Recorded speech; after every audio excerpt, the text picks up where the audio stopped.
Okay, we got the black pieces again. We do get d4, so let's at least play Queen's Gambit, and I'll play Queen's Gambit accepted.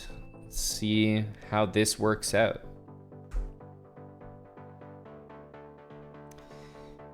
Knight f6, knight c3. I'm gonna try e5. I think it's usually a pretty good variation, this e5 plus b5 line. The idea that the center pawn is hanging. This is actually I know it feels like I'm doing something really advanced here. Maybe I am, but I've also warned us quite a few times with the white pieces not to end up in this position. This is not a place we want to be.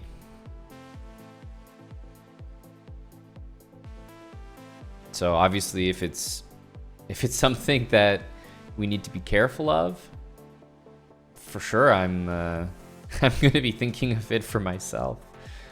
Knight takes f2, queen a4. I really can't remember what's happening there. Knight takes f2, tempting because of queen h4. But yeah, I'm not really sure what's happening there. So let's make a kind of more natural move. Okay, well, this one, I think there's nothing that's going to stop me from taking this now. And if queen a4, I'll probably just castle. But yeah, black always gets a really good start to the game. Let's castle. Let's get the heck out of the way there. I know there's a hanging rook, but I don't even want to calculate anything. So let's just get out of the way. Rook f1. Even taking here, we can prepare some moves. But I'll probably deal with this. There's also e4 and maybe knight d3 that comes to mind. I kind of like that. Let's give it a try. Looks like by removing this knight that we also involve ideas like queen h4. So I don't mind that. But look at us, we're safely castled. I know the variation like looks pretty crazy here, but we're castled. That's pretty much all I'm going with. Knight e5. Feels like we want to attack this knight, but you know, it's not the easiest thing to do. I kind of like this. Takes, there is rook takes on f2, but we have a6 at the end, so I don't know. I feel like this is a little bit fancy here, but I hope it works out. We have knight b6. As I said, takes kind of walks into that, and then this move I was thinking we just kind of abandon everything and go all in over here. We still have knight b6 around, and okay, saving his h-pawn instead of maybe the rest of the board. I respect it. I know we have a million different like discovered checks, but I'm gonna toss this one in here first. Just see where he puts the queen. You never know. Queen b3. I think that is the good move. Let's give this check.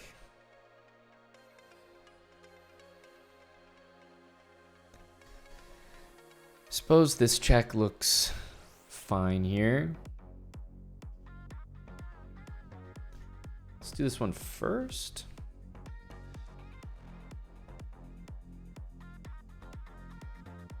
Just kind of taking everything in sight, honestly, at this point. Bishop d2 is needed. Okay, this is also playable. I'll take here. The rook is hanging as well, but I didn't really want my knight to get taken. But maybe white will move the rook, and he does. It's kind of hard to understand where the where the good moves are here. Let's give a check.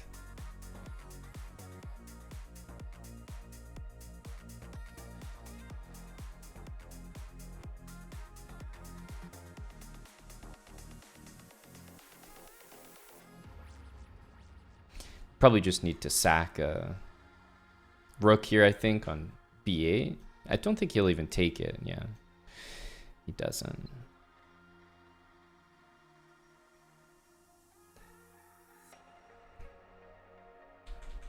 Caleb. Honestly, it's kind of a weird... I'm in a weird position. I feel like I want to say, like, it was a great game by Caleb. You know, he's 700. played a long game there, but a lot of things were hanging. I will say that. But at this level, I feel like things are hanging no matter what. So I thought Caleb did a pretty good job. Don't even for a second try to make sense of this. Just know that if you're here, nothing is going to make sense, and you're on the better side of stuff that doesn't make sense. Does that make sense? This is something that when we play the Queen's Gambit, we are going to be very careful of. No one has played this move against us so far, but we are going to be very careful not to play this, because our opponents could play this. I'm not saying they will at 700, but still, they could. And this is already not great. Knight takes, drops the pawn, and then king takes.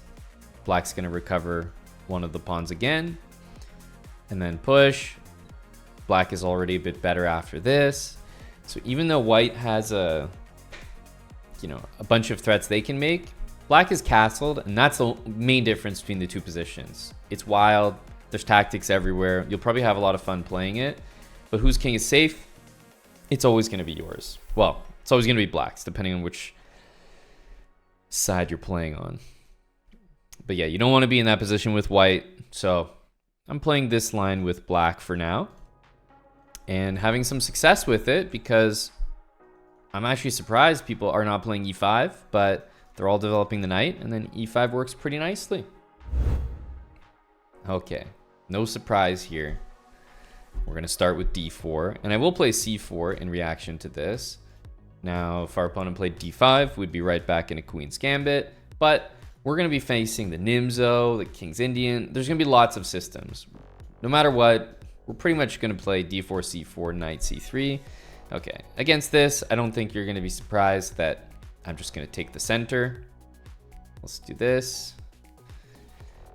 Queen comes over to g6. Okay, so we've got an opponent who's only moving one piece so far. Definitely has me thinking of playing bishop here. We'll behave for now. Okay, bishop e7. We're gearing up for the, I think this is about to happen. I'm kind of waiting for it. Let's go h3. Kind of curious how he's going to develop. This one? No. Pawn there. Okay. Maybe this. Just like open up our bishop, and I think bishop d3 will be pretty good. You get this satisfying... Okay, well.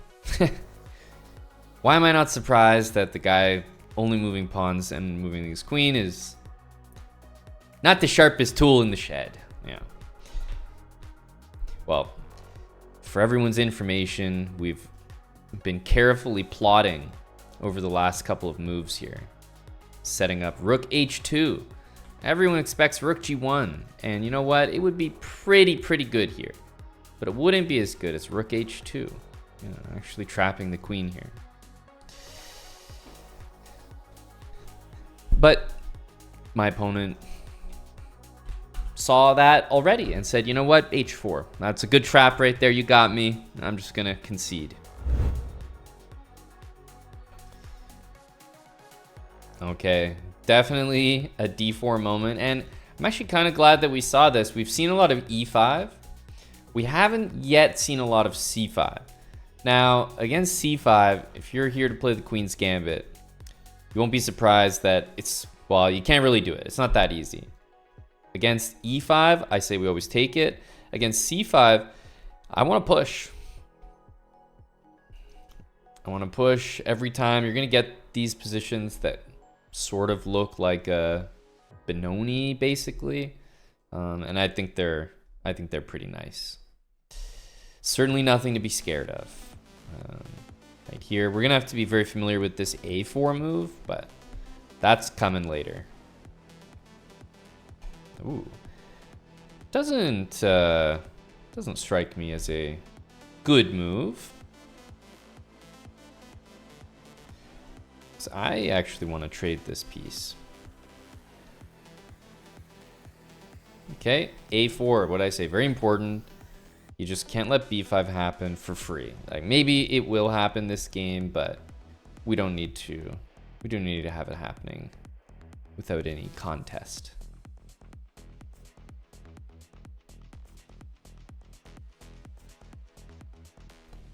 Okay, I'm jumping around here.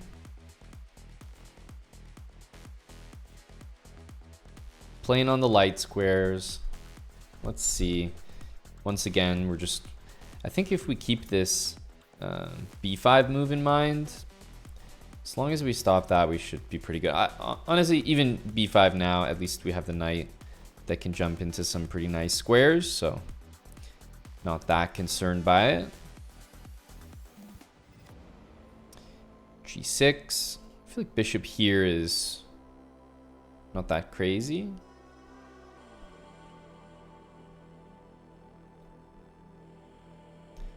I'll hold off for now.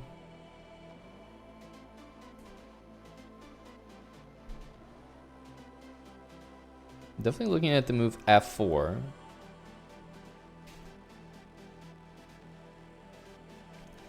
Move the king first. I have a feeling that black kind of wants to play F5. But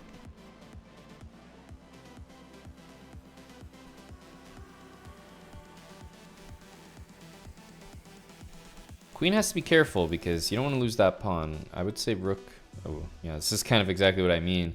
Queen H3 here. We can just trade the queens with queen G2. And that will not happen.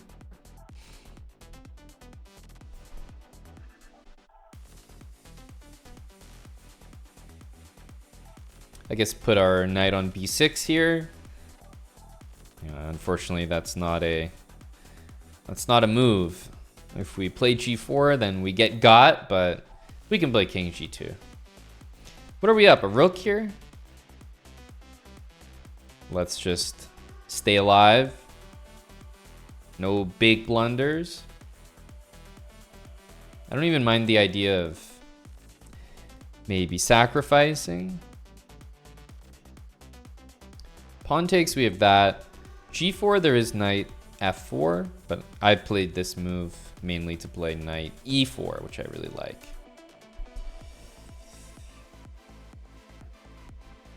It sure is Atletico, yeah. You can play C4 before you bring your knight out, but normally white plays D4, C4, and then knight C3, and then if you play D5, the C pawn's already there. It's considered to be worse. Now, out of habit, and if it looks more like the positions you're used to, I understand if you want to play it, but if we're being like purely objective, it is worse. It's better to not have the pawn there. I think that's the conventional wisdom. Just means without the pawn there, I can use that square, I can use this diagonal, a lot of good things. Maybe queen d8 to allow us a nice fork. Just have to ask, you know? You just have to ask sometimes.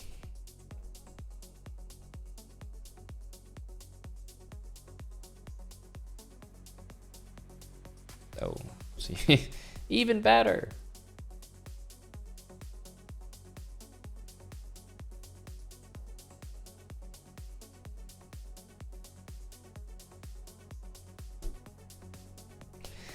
Checkmate with the king.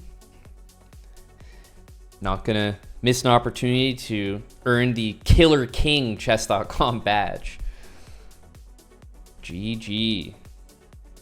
So, C5, if we see that in this speed run, we're definitely gonna be playing D5, my recommendation.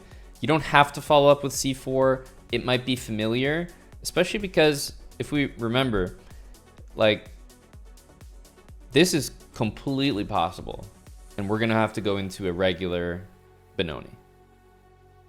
So playing c4 might be a familiar move for you, so don't feel bad if you prefer to play it because it looks more like this position, which you're probably gonna get more often. But if you're comfortable enough and you have the choice, you can basically play the same way, except you don't have to include that. You can play without it. All right, d4, what do we got? No d5, and against this, one thing that I do is I don't like to play knight c3 because there's this variation, bishop takes c3 here. It's called the sniper. I do not like it. This is not going to be a consideration at 700, but I really prefer to take the full center, and the main difference now is that we have our pawn on e4. So in the other variation, if we would play this, the variation actually goes bishop takes knight, pawn takes, and black plays f5 to stop us from playing this. I find it to be a very annoying line. So this way, let's say he takes, it's no problem for us. We already have our pawn in the center. Kind of aggressive opening from our opponent here. Queen a5, but I mean, bishop d2 seems like a boring reaction, but I mean, it's not a bad one. We don't need to play knight b5 and try to discover attack the queen because he's just gonna go back. Like, there's not much there.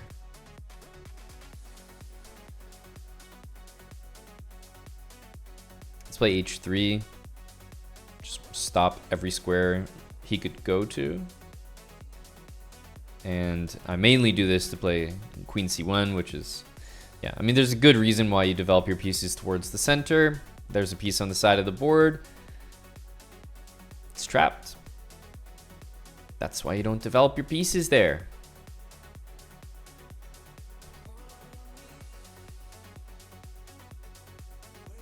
If it was in the center, none of this would have happened. That's why we have the habits, to show us the way. We can take either way here. Queen takes. Don't really know what he'll be planning there, to be honest. But it does feel like, you know, maybe there's an attack to be had. But I actually think that, you know, it's a good chance that we have checkmate here. Okay. Take. Rook f7 looks like the only move. Now we have a pretty good lead here. Bring the knight out.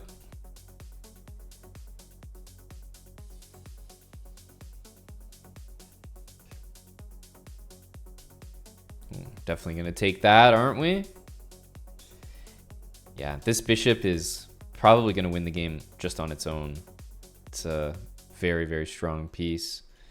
Let's just open the F file.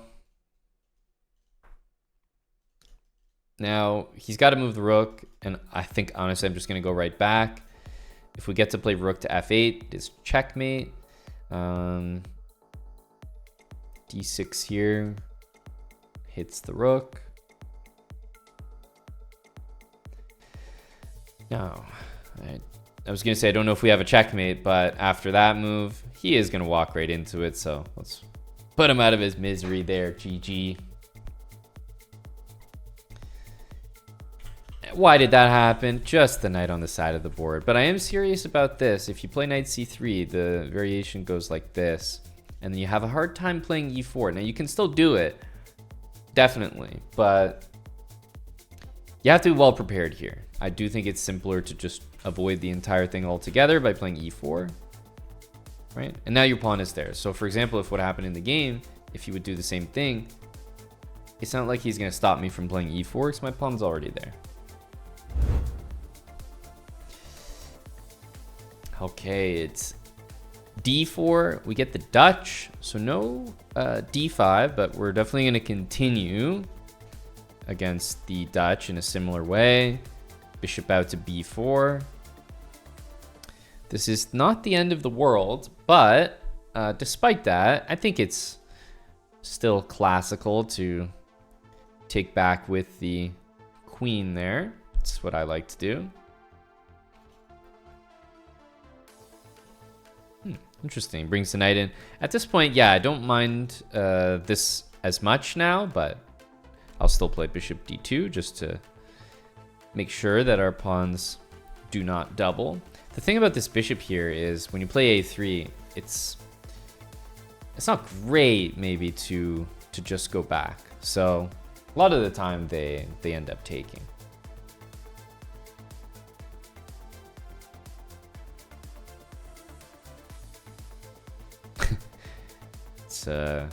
That's a shocking move right there.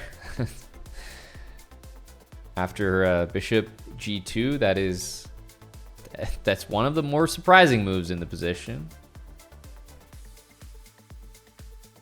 Just a freebie. Yeah, I'll take that. Thank you very much, sir. It looks like we're probably just capturing this and being up material. We're up an entire rook here. Looks very safe.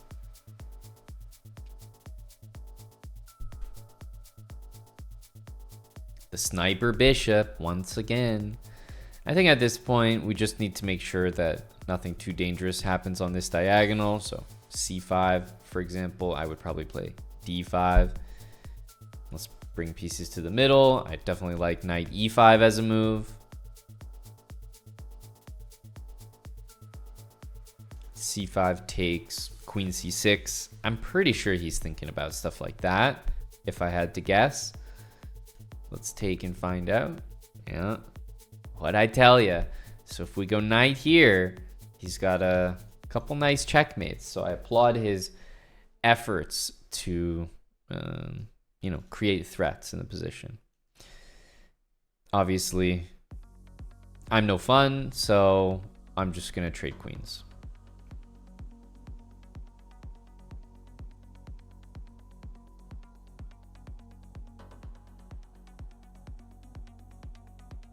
Take this one.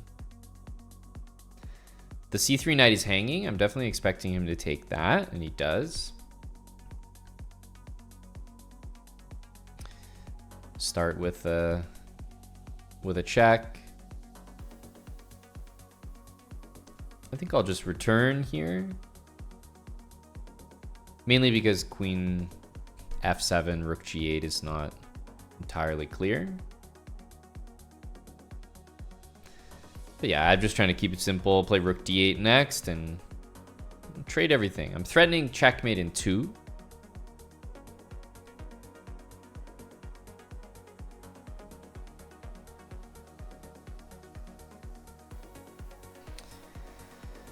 Queen c4. So he is keeping things defended. I will take here. King takes ends the game, so it does have to be queen takes. Bring the knight in. I definitely suspect we'll see one of these. If the queen comes out, unfortunately, then there will be a kind of a smothered mate there. And I can't really think of a different move. So, you know, as black, it's hard to pass up the opportunity. We see bishop d5. I'm tempted by this just to trade the queens, but nothing is going to be stronger than rook d1 here, I think.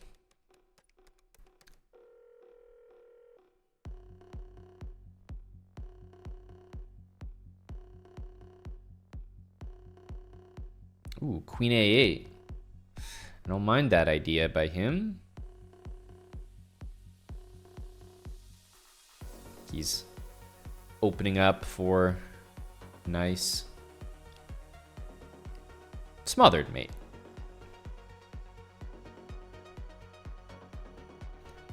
GG. Yeah, we're playing d4, so we're at the mercy. We're playing against absolutely every opening under the sun. Right? The Dutch. We've got the Queen's Gambit, the Nimzo, King's Indian, Banco Benoni, you name it, you name it. Even E5, the Budapest, we got move 1, C5. You're going to see all sorts of things. I think as we, you know, gain some ELO, it'll kind of even out a little bit. It'll mostly be like a couple different openings.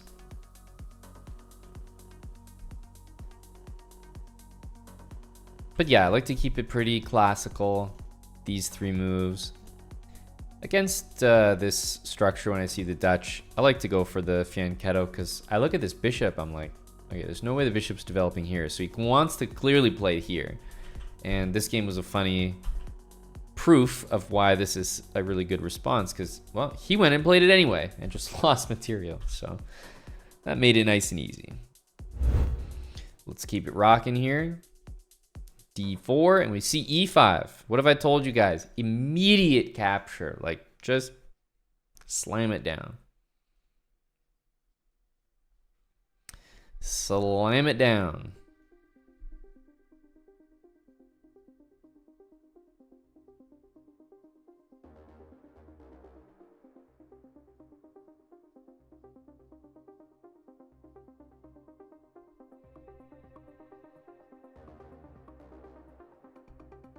Bishop G4. I have a couple moves that I like to play here. Basically, the reason that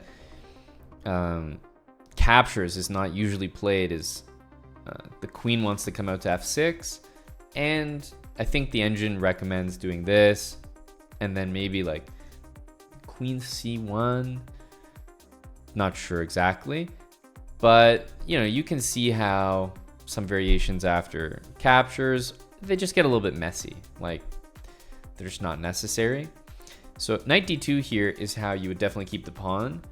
I sometimes like to play knight c3 because this gives the pawn back, but in my opinion, the people that play this opening don't want to trade the queens. So even though taking here is a pretty good idea, as we can see here, it doesn't happen. And now I can take, and this is what I want. You know, he's gonna have to take here. Again, nobody who plays this opening is a queen trader because you're just down material, so why would you trade the queen as well? And this doesn't look like a very good position, right? That's just it. Doesn't look great, so we'll leave it at that.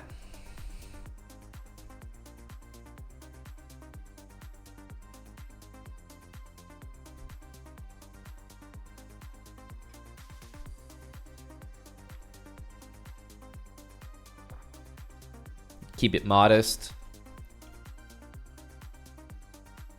We just have an extra pawn. We also have a clear weakness we can target. Amazing looking position.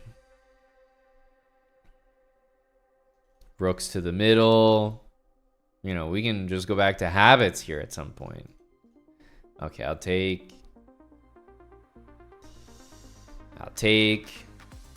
We have an extra pawn, so yeah, I'll take everything. Well, I mean, I'll take it because it's free, but I was going to take it anyway. And he's going to resign. Look at that. Going to handle these guys that play E5 really easily because you get into their mind. You know that they don't want to trade queens with you. So I love this move sometimes. If black wants, they can do this. Not only does white have queen E2 here as a pretty decent move, but even trading and just going back and long castling, bishop out somewhere, rook to the middle. I think it's also a really, really good position. So yeah, I'm a fan of this move. I like knight c3. A lot of people don't expect it. They kind of expect knight bd2 or maybe taking. But I do not recommend taking and playing these variations. It gets way too messy. Black has way too much fun. This is the type of nonsense they want to play when they play e5. We're just gonna sit here and it's like, okay, you want to trade queens at some point? Good luck.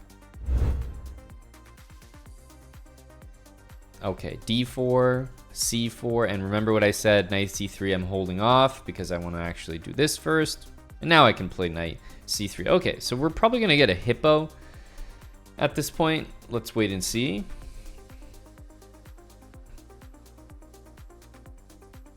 Looks like it might not be a hippo. Queen g4 is covered. Okay, I'm trying to understand what variation he's playing here. I guess maybe we might see d5. Okay. Usually the reaction to d5, like pretty much all the time, is going to be captures and then e5. And we can then bring the knight out to f3.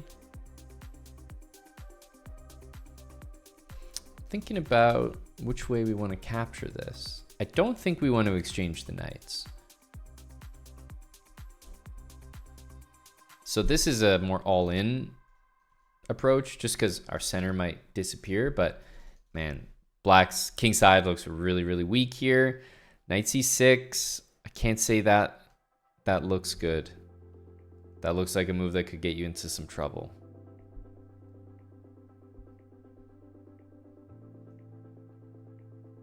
Let's try this. It'll force the queen to go somewhere a bit strange.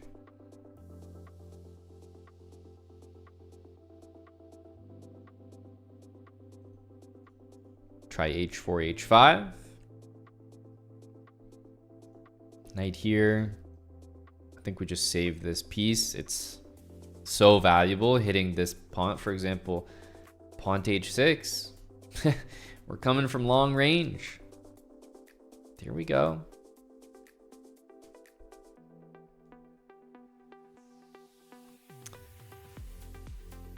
Well, it doesn't feel great to move that bishop back, but it's such a good move, such a safe move, such a solid move.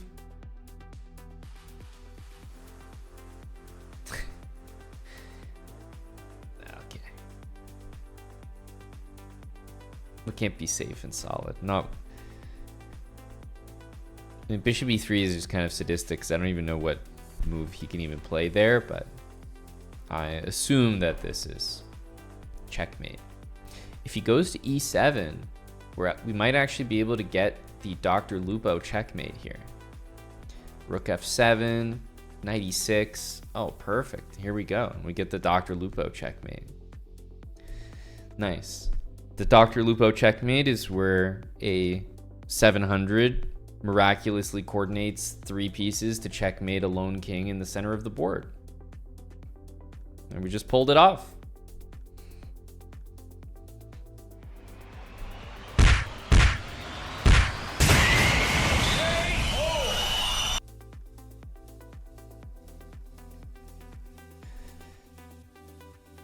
Getting reported for sure. It's understandable. It's a Dr. Lupo mate after all, so I understand that this might enter my name into a few files in the system. Yep, I think we did a good job here, Latinum. You know, we just cleaned him out up top, and that was that. GG. Well done. You made it to the end of another episode in the Queen's Gambit speedrun. Make sure to like the video and leave a comment down below if you enjoyed. And if you haven't subscribed, make sure to click that subscribe button and turn on post notifications so you never miss the next episode.